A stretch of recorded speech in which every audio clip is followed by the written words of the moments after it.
Hey everyone, is a rare change of a character meant to be a minor role, turn into one of those memorable guys, or even the biggest part of the movie.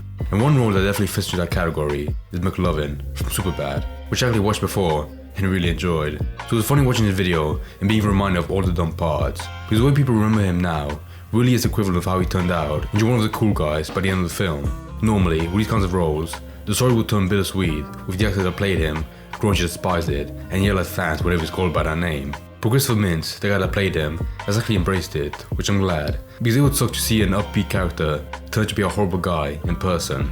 As you mentioned, that this was his first job as an actor at the age of 17, which really put his name out there for future roles. So all in all, it's just one of those starting career stories that makes you happy in general.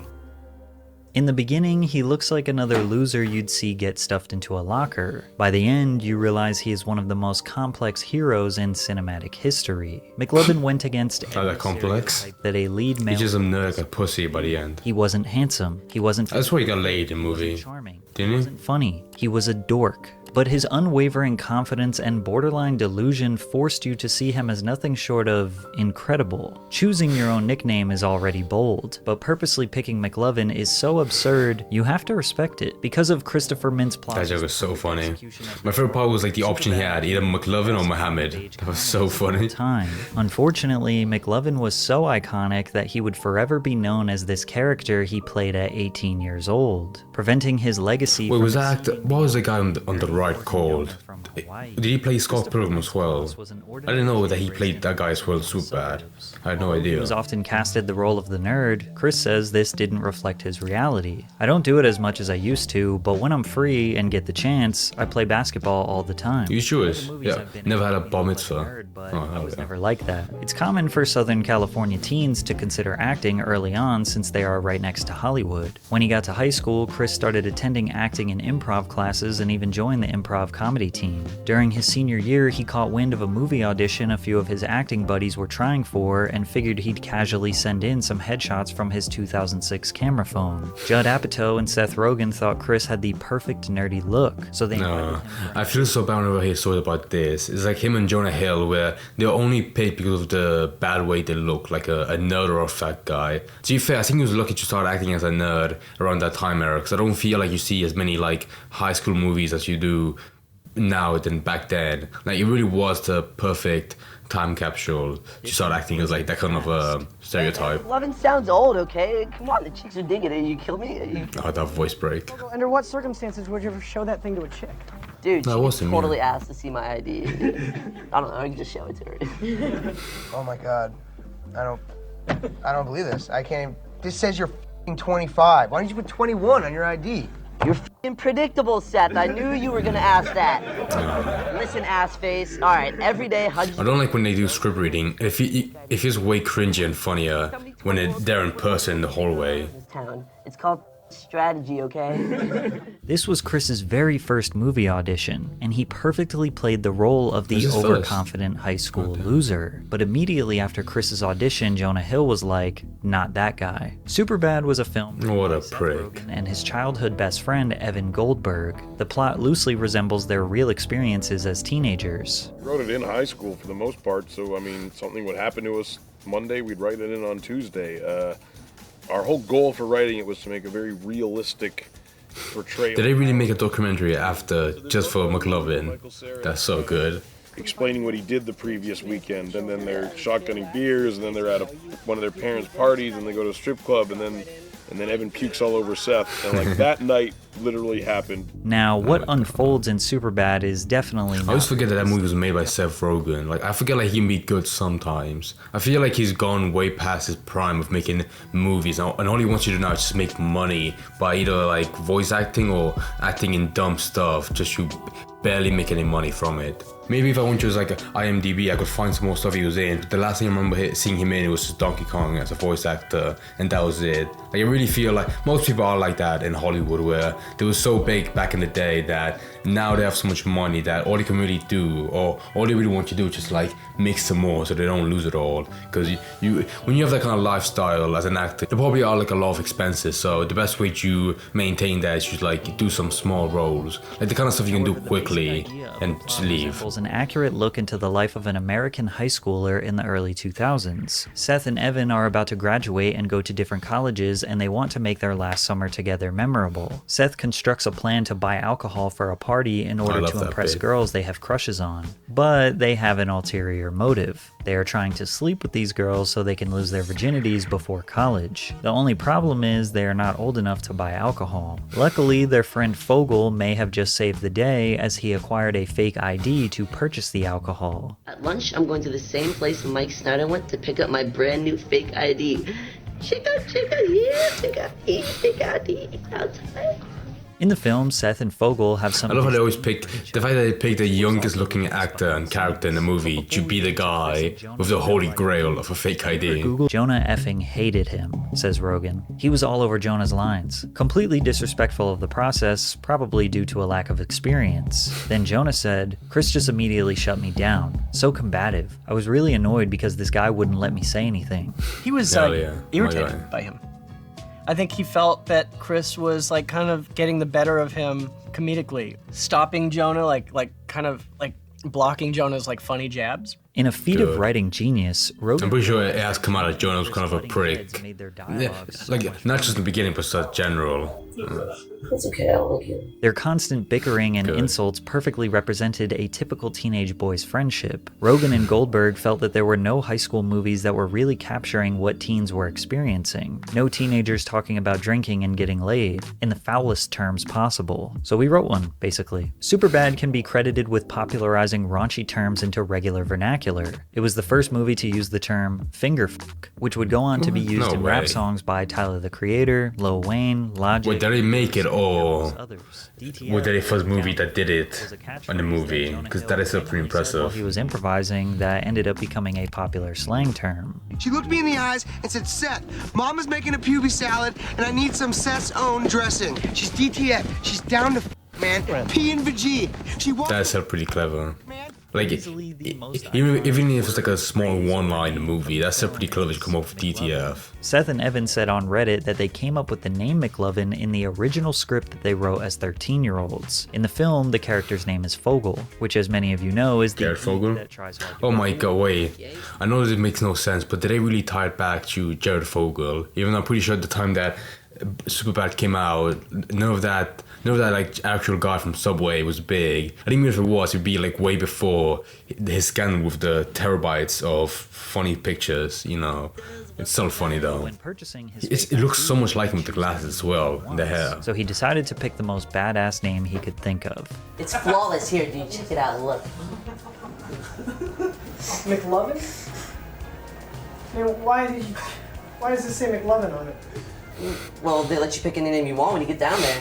Fogel's dead set on McLovin being a great name. Combine that with his witty jabs at Seth, and he totally shifted the audience's feelings towards him.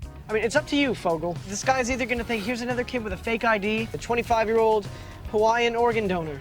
Okay? So what's it gonna be? I am McLovin. McLovin becomes an audience surrogate here. They relate to the feeling of being proud of an idea, but having someone like Seth constantly trying to bring them down. McLovin... I still love Seth Rogen in the movie, not Seth. Jonah Hill. He's just so violent in him. McLovin wants to be the boss, the hero, the man they can rely on to get the alcohol for the boys and the girls. But that's not how Seth sees it. Seth treats him like the fall guy. If McLovin gets caught with a fake ID, Seth and Evan won't get in trouble, and they can come up with another plan to win over the girls. I think this is a major reason why his character became so beloved. Despite being treated like crap, all of the stakes of this mission are riding on McLovin. He is taking on multiple different archetypes that are quintessential to the progression of the plot. The cops then arrive at the liquor store and he has to be caught, right? I mean, surely they don't think his real name is McLovin and that this has got to be a fake ID. But no, They think his name is actually cool. They don't view him as a nerd, but rather an interesting organ donor from Hawaii, which... I love that. Also, who's the actor on the left? Is he the guy from Barry? I swear to God, it's him.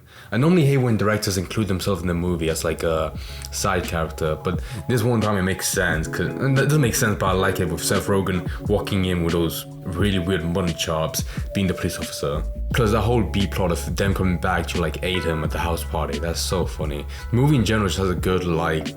I always like movies that have like no direction. It had a direction, but I like the way it just started off like with them wanting to be a party, having the plot derail for a bit, going to like I think it was a hillbilly place, whatever, and they end up coming back with some beer either way. So it's always just more entertaining than having like one clear story where they just follow it. There's not really like any big changes to make it interesting. Movie for McLovin to just be unapologetically himself. Hey, did she say we're gonna get to like shoot somebody or something? Oh, God, I wish. Nah, it's probably just some lame house party. We'll drop you off after. Is that cool?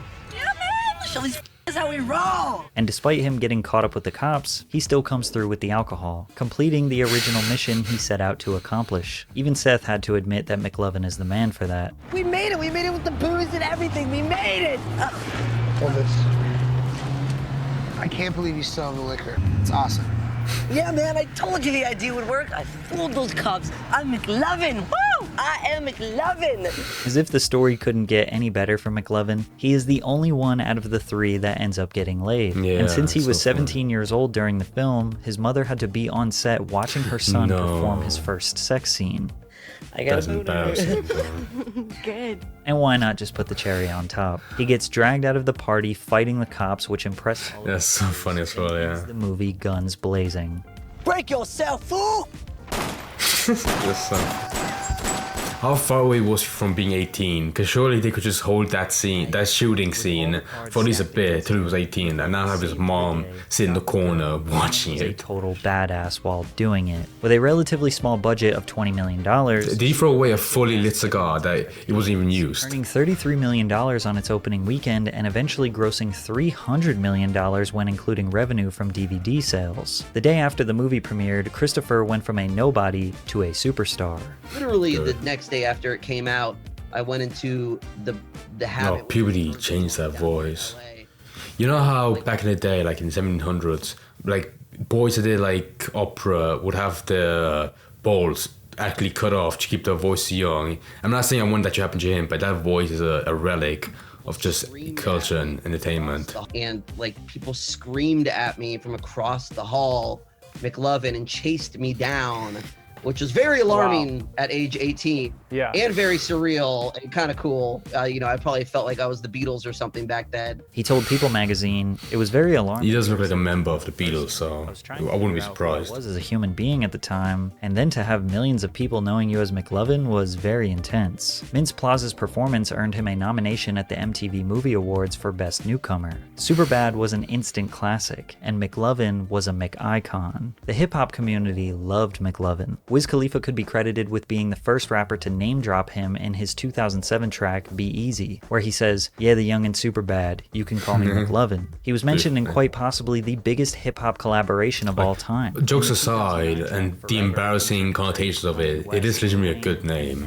Sounds nice. It's like McDonald's, like, it's one of those names that just has a good ring to it that you can't change for anything else. To perform as the drummer in the music video. Ironically, rappers' images are the antithesis of McLovin. They are typically seen as smooth-talking, womanizing, stylish, and all-around cool people. But as hip-hop grew into the most popular genre in the world, countless rappers glorifying McLovin made him this larger-than-life figure. A quick search through Genius and you will find McLovin being referenced in lyrics by just about every rapper you can think of. Chance the Rapper, Lil Pump, Tyga, Logic, 21 Savage, Megan Thee Stallion, Rich the Kid, Migos, the list goes on forever. In a 2009 interview with Jonah Hill, he told MTV that he and Eminem were friends. Eminem says his favorite movie is Superbad, ever, of all time. He said if there was an award Well, is Jonah Hill or the guy Chris? Win. He quotes all the scenes to me. A viral YouTube sketch titled "The Truth Behind Trapaholic's Voice" helped certify McLovin in hip-hop even further. No way that was him. How can you be born with such like a spectrum of your voice being like that squeaky as a 17-year-old, which I feel like is a sign that he's a late bloomer, growth, whatever it's called, and then have your voice be that deep. Because I've seen this video and it's so bassy. Hip hop vocal drops of all time. Real trap shit. Trapaholics. We make it look easy. Fuck with your boys. Damn, son, where'd you find this? The videos That has to be fake. Come on. sparked a little challenge of people trying to recreate their version of the drops. Now, the Trapaholics vocal That has to be like edited after in post. There's no way that's real. There were some people who genuinely believed Chris was the voice. Even the McLovin fake ID became a recognizable piece of history. In 2021, Blake Griffin wore a pair of basketball shoes designed around the ID, and thousands of replica cards still get sold every month on Amazon. Chris was stamped in pop culture as McLovin. He was a beloved icon, but as you can imagine, this made it very difficult for him to outshine the legacy of that role. Immediately after Superbad, Chris got a ton of visibility from Jimmy Kimmel when he was invited to do There he is in the back, yeah. a sketch that was jam-packed with A-list stars: Matt Damon, Ben Affleck, Robin Williams, Brad Pitt, and McLovin. He quickly secured another nerd role in the comedy film Role Models, alongside Paul Rudd and Seann William Scott, which generated nearly $100 million at the box office. Then followed that up with a tertiary role in Year One that just barely broke even in the box office. But his second most successful primary role was in the 2010 No, I forgot, yeah, he was in that. about a nerdy high school student who decides to be a superhero even though he has no powers, training, or reason to even be a hero. Chris played the superhero Red Mist, and the film was a huge box office hit, earning about $100 million. Throughout the 2010s, he was To be fair, that's still quite good. Like, I forgot he wasn't Kick-Ass. 'Cause even then, that was a pretty big movie. But most actors that him, like, start very young, like, are doomed to that image forever, to the point that no matter, like, how much they change or grow up, people always see that childlike face of them when they were an actor. They can't move past it and see them as, like, any other character. Like that guy that played Harry Potter, where he started off very young, and despite, like, changing a lot when he got older, he still had, like, that same face shape, which still made people, like, see him as the guy Harry Potter, which made it impossible for him to, like, do any of the movies. So all he did was just act in smaller indie movies. To be fair, I'm pretty sure he made enough money from that. You don't have to worry about doing more acting.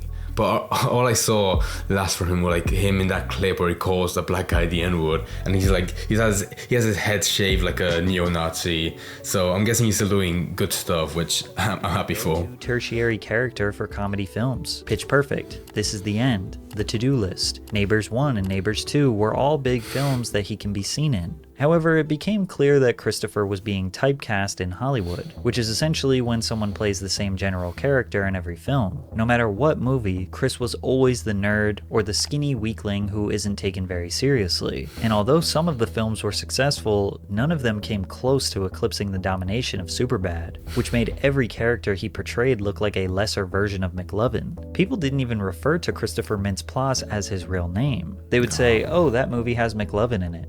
I met someone at the Celtics game that's like, "Hey, McLovin." I'm like, "Yeah, what's going on? My name's Chris." And he's just like, "I'm calling you McLovin.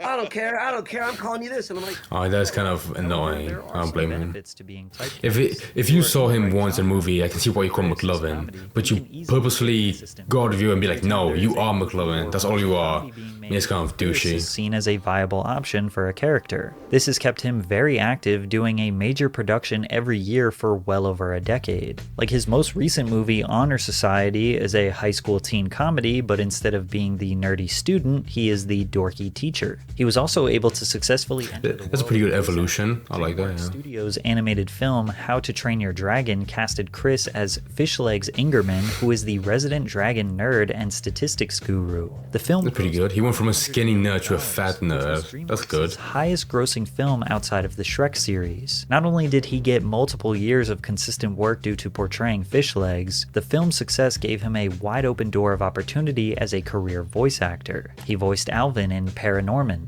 another $100 million success. He voiced King Gristle in DreamWorks' Oh, that sucks. I hate that movie. box office smash. He also earned a lead voice role in Blark & Son, which is a highly rated Comedy Central animated series with a cult fan base. But the other benefit... I'm having a shotgun blast of all these roles he was in that you don't hear him in until you have someone like him, like, explain like what he was in. This gives him a lot of free time to hone in on other passions, like music, Ploss invested some of his Superbad earnings in a drum kit to play in his band, the Young Rapscallions. However, after 8 years and only 1 EP, the band came to an end when the bassist decided to quit, but he didn't give up. Chris started a band with his childhood friends called Main. Is that Weird Al? Indie alternative Looks so much like him. in California. They found their sound by combining indie/psychedelic rock with surf and turf funk, which is a common sound from the Southern Cali area. Main Man has released 2 EPs titled Mistaker in 2017 and another in the same year titled Social Security Party. The band was never really able to get off the ground, and once the pandemic hit, that was kind of the end of their dream. But Chris's passion for music and performing is far too strong to quit. By mid-2021, he started playing in the band Bankweller and is still touring with them to this day. While some might think Christopher Mintz-Plass's career is lackluster since he was not really ever able to surpass the legacy of McLovin, others look at his career as a massive success, being able to land multiple roles in TV shows, movies, and animated films every year since 2007. And on top of that, touring with a successful band and getting engaged to his longtime girlfriend.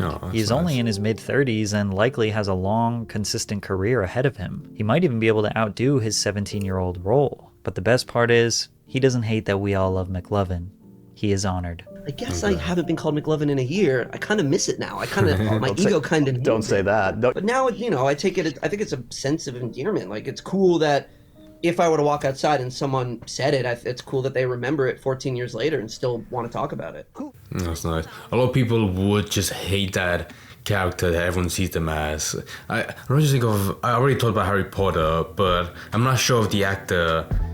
I want to try remember his name, but I just don't remember, which just reinforces what I was saying about people seeing him as just Harry Potter. But there are actors that hate that image that they get typecasted as. Like Jonah Hill, for example. I remember seeing that one clip where he was on Jimmy Kimmel or some Saturday Night show where the guy made like a small comment about like, oh, you actually smell nice, which it sounded more like he was wearing a nice cologne, but Jonah Hill was like, oh, okay, thanks, man. Like, you really boost my self-image. First of all, you smell good, which is surprising.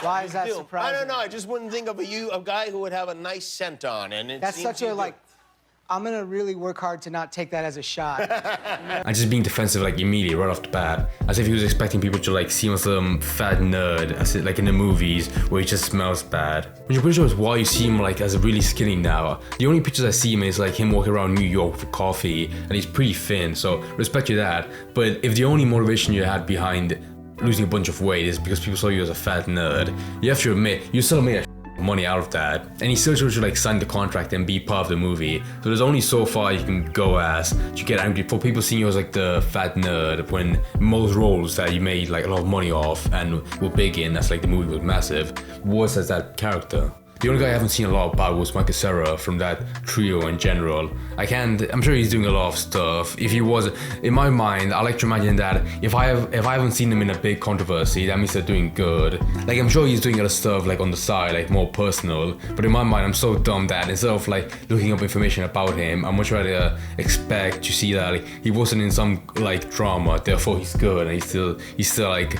out doing stuff. But that Chris Mintz story is still like the best one. It's just so nice.